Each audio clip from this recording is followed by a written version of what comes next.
now that you all are awake and you're energized, there should be nobody nodding this morning. Amen. Amen. Amen. Let us go to our Bible, 2 Corinthians chapter 10. Amen. We thank God for His presence in this place. Amen. Talk to you today. And we thank all of you that are viewing from home as well. Amen. That God will continue to bless you and cover you as well. Thank you for joining us and being with us on today or even viewing the video. Amen. Because God is good and all the time.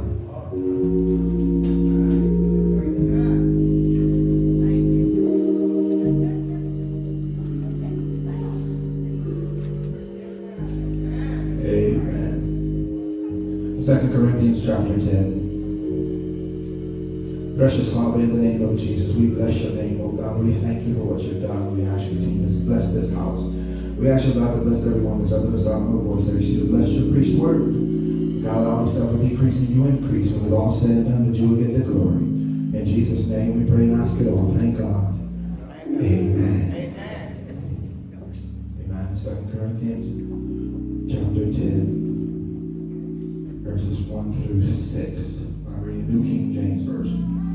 It reads as follows. Now I, Paul, myself, am pleading with you by the meekness and the gentleness of Christ, who is in present, am lonely among you, but being absent, am bold toward you. But I beg you that when I am present, I may not be bold with that confidence by which I intend to be bold against some who think of us as if we walk according to the flesh. For though we walk in the flesh, we do not war according to the flesh. For the weapons of our warfare are not carnal, but mighty in God for pulling down strongholds, casting down arguments, and every high thing that exalts itself against the knowledge of God, bringing every thought into captivity to the obedience of Christ, and being ready to punish all disobedience when your obedience is fulfilled. May the Lord have a blessing to the reading and the hearing of His word. Amen. As you take your seat, I want to talk to you briefly today, tearing down strongholds. That's all right. Amen. Tearing down strongholds.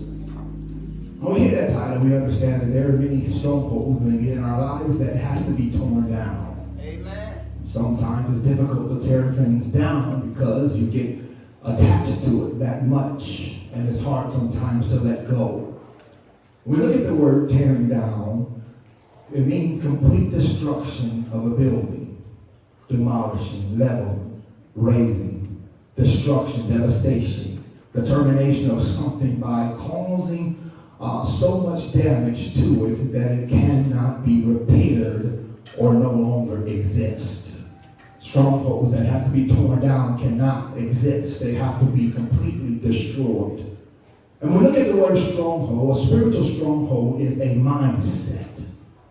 Most of the time we put it together on things that happens in the natural realm, like alcoholism or what have you that you're addicted to, but a stronghold is a mindset. You see, the New Testament, Paul, the apostle, uses the term strongholds as a metaphor to refer to a false yet very strong state of mind. It is the fruit of Satan's work within us. The state of mind, in particular, takes the form of an argument, a false logic, or a speculation that underestimates the redeeming power of God. Every high thing that exalts itself against the knowledge of God. And it's the way you think. It's the way you allow things to get into your mind and the processing in your thought. How many know the attack always starts in the mind? Because when you see something, what happens, it gets into your mind, and then it starts having you think things that really not is. It causes you to believe things that really is not there. And so now when you start thinking about it, how many know now that it down when it's in your mind, it starts to infest you. It's to the point where sometimes you'll lose sleep. You're rolling all over the pillow at night, crying here and there sometimes, always worrying, trying to figure out how I'm going to get through this, how I'm going to make it out of this, because it weighs down on you so much. It's the mind, it's the mind. You see, so this mindset, among other things, can cause us to sin, inadequately convince us about the person of God, urge us to live according to erroneous interpretations of scriptures, even to the point where people would call themselves encouraging you, but really leading you the wrong way at the same time. Paul had this issue in our reading today. The church of Corinth was a very well-established church, but they were messed up spiritually because they allowed false teachers to come in and teach them against what Paul was teaching them. They down-talked Paul what he was teaching. And it got into the mind of people as it was infesting them. They caused them to believe the false teachers more than it did Paul. So the mind was being attacked because the devil knew he couldn't get any other kind of way, but he figured I'll get to them in their mind.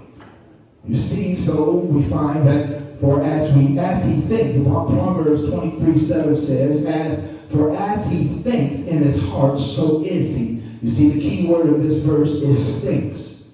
The word thinks is telling us that God is targeting your thoughts process, and he wants you to think about what's going on daily basis, interpretation, and you are to what you are to think. And so what you think, if you think you're always sick, you're going to be sick. If you think you're always broke, you're going to be broke. If you think you're always messed up and broken, you're going to be messed up and broken. How many know you have the power to speak things over your life? Not only over your life, but also even trying to speak things over other people's lives. As your children grow, what you speak over their lives can affect them when they get older. Because what happens as you speak it, what you do now is you plant it into their mind, and they'll grow up thinking that they're worthless. They grow up thinking that they'll never amount to something. They grow up thinking that nobody loves them. The mind. You see, strongholds are torn down as you meditate on God's word, which reprograms the mind to think differently. As you see how precious you are in God's eyes, you will see yourself in a different light. When you are able to expose Satan's lie to the truth of God's word, Satan's power then can be broken. But the problem is we don't want to break Satan's power as long as we feel comfortable. We get comfortable in situations and problems, and it gets so much, and it happens. How have you ever been in something so long and you just can't see your way out of it? It always seems like every time you're about to come out, it just seems like it entreats itself or falls back on you even greater. And it seems like the more you try to get out of it, you can't get out of it, because the fact is that you can't get it out of your mind. Sometimes we need to start praying to God and asking God to help us in our mind. So there's a few key things that I want to share with you this morning, and I'll be out your way, amen, if you understand how we can break or tear down these strongholds.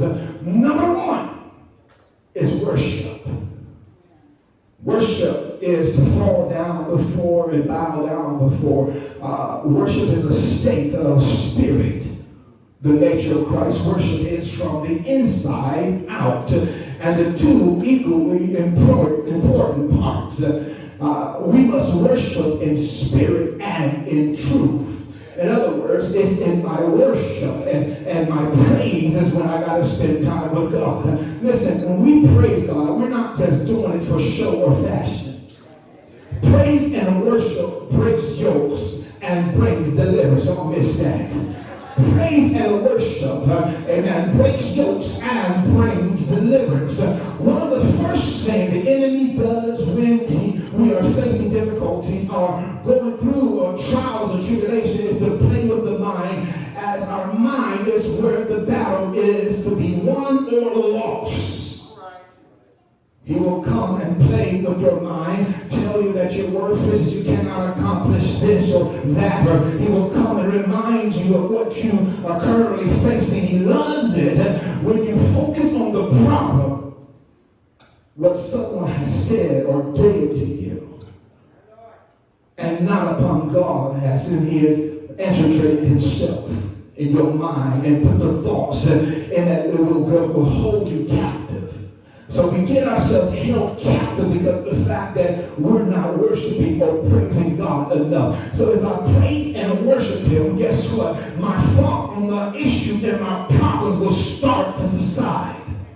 Sometimes it's good to walk around your house and praise God. Sometimes it's good just to drop in your car and praise God. And then once when you finish praising him, now it's time to go into a worship. I worship him because God, you've been so good to me. I worship you, God, because you brought me from a long way. Even though I'm still in a storm, I'm still going to worship you because the storm that I am is going to pass. How many believe that today? I'm still going to worship you because you've been so good to me. I'm still going to praise you because of who you are. I have to worship and praise him. There's a few people in the Bible that showed us their mindset or the strongholds, and then we can learn from it. The Bible arrested when Paul and Silas, when they were in prison, and the Bible said while they were locked down, they were in holding cells, they were chained up. The Bible said they didn't worry, they did not fret, they did not go into a panic state. But the Bible said that they began to praise and worship God, and the power of their worship set them free. The power of their worship caused an earthquake to take place, allowing the jail door to open and allowing them to walk out. Some of you are in prison in your mind. Until you learn how to worship and praise God, your door is not going to come open in your mind so you can step out and be set free. Stop being captive by the enemies. How are you thinking? What are you allowing to get into your head? What are you allowing to take place in your mind? Learn to understand that there is power in the praise of God. Another man to admire, we can see an example, is King Jehoshaphat. You see, the Bible tells us that two enemy nations, Moabites and Amorites, came upon Judah with a very large army, and King Jehoshaphat and his people did not panic, but they went to God and instructions, and then they began to just sing and praise him. Look at that. They went to God for instructions, and there they are. They went to start singing and praising. I'm just trying to get you to understand there is power in praising God. There's power in worshiping God. There's deliverance in praising God. There's help in praising God. But all we got to learn how to do is put it in our spirit and praise him in spite of what's going on in our mind. Look at your neighbor real quick. Say, neighbor, what are you thinking about? It can be the life or death of you. Because it can kill you spiritually. It can cause you to want to give up and throw in the towel because you allow it to infiltrate in your mind and stay there. Stop allowing it to lay dormant in your mind and allow God to remove it. Amen. The second thing besides worship is the scriptures and meditation. There are these two go hand in hand. The word of God is what we should live by. But if you don't know what to say, you will be like a fish floundering out of water. So where do you stand?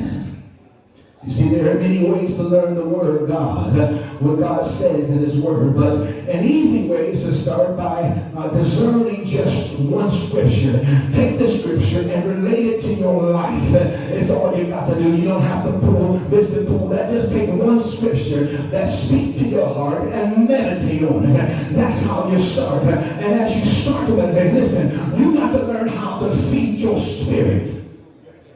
We feed our mind, we feed our bodies with food and water and drinks. But when was the last time you fed your spirit? You see, our spirit is dying, even though we keep feeding our flesh. But our spirit is dying because nobody wants to spend time in the Word or meditate on the Word. So if you start meditating on the Word of God, watch how God can move on your behalf. Watch how God can bring you out and deliver you. But you got to learn how to trust Him. Somebody say amen right there. But then the third thing is something that we talk about a lot here at Hopewell. It's prayer.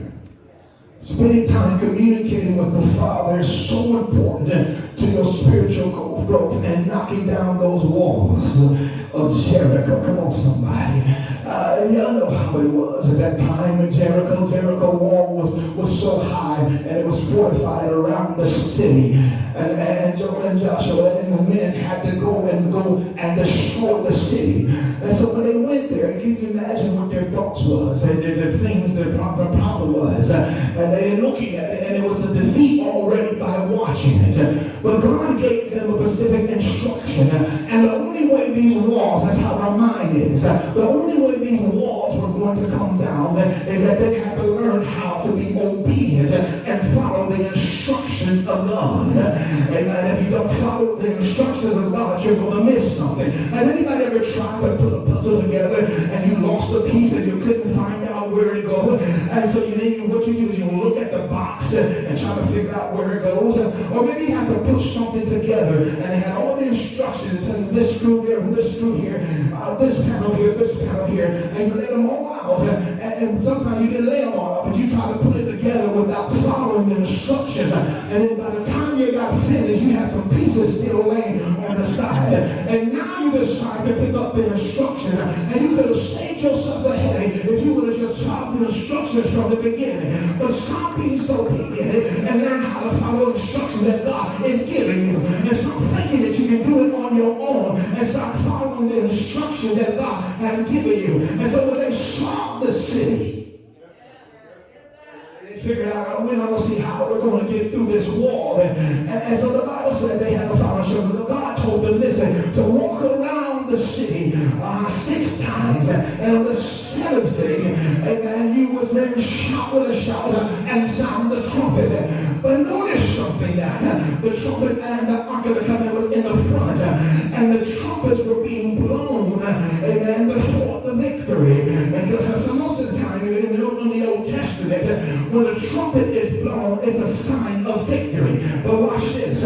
This trumpet was blown before the victory because God was telling, listen, I've already given you the victory. The victory is already set. So just blow the trumpet as if you already got the victory. Sometimes you just got to shout as if you already got the victory. Sometimes you just got to praise him like you already got the victory. Does anybody here already have the victory? Does anybody here already have the victory? We got to learn how to praise him in spite of what we got to face. Our mind has to be covered. Be transformed by the renewing of your mind. Let God cover your mind. Let God touch your mind. Let God deliver your mind. Somebody give God a praise in the house. But then there's a few words.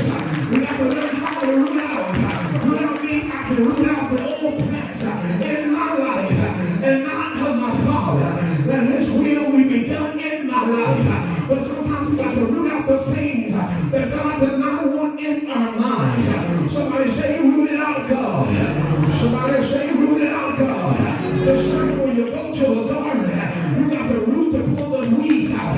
You got to pull them out by the roots. If you just break them off, they ain't going nowhere. They just now laying under the dirt. But as time passes, you'll find that it's not to rise back up. So even though you may think it out of your mind, but it's still laying dormant in your mind. But as soon as you go through something, you'll find that it crept back in your mind. And you thought you were delivered from it. But that's all right. I'm still going to praise my God. Because there's going to be deliverance taking place in my mind. Somebody say, free my mind, God. The second other word is pull down. Somebody say, I have weapons of authority. But pull down strongholds. It's not in the carnal mind, but in the spiritual world. In other words, it's in my praise.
can overthrow dominions and principalities in this world.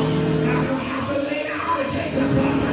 I got the power to overthrow the enemy. I got the power to overthrow out of my mind. I got the power to overthrow out of my house. Somebody say, get out of my mind. Get out of my home. Get out of my church. Get out of my job. Get out of my mind. Yeah. Somebody give God the praise tonight. Somebody give God the praise tonight. After you turn out, after you destroy, after you overflow, the last word is build. I can build things. God wants me to build with the words He gives me. Notice what it said, not my word, but the words of God. I'm more than a conqueror. I can praise Him in spite of. I'm more than a conqueror. I can praise Him while I'm going through. Somebody say yes. Somebody say yes. Somebody say yes. Give God a praise tonight.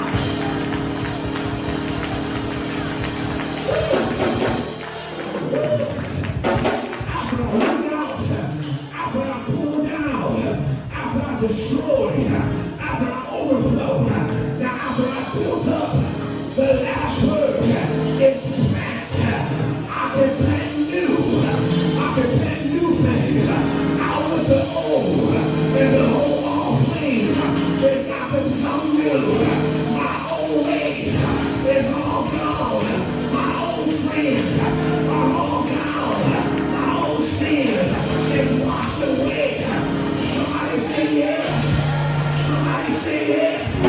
When I look in the mirror, I look like a new creature. When I look in the mirror, I look like a new person. Everybody ever been there? Old pain and now passed away. Come on, give God a praise in the house.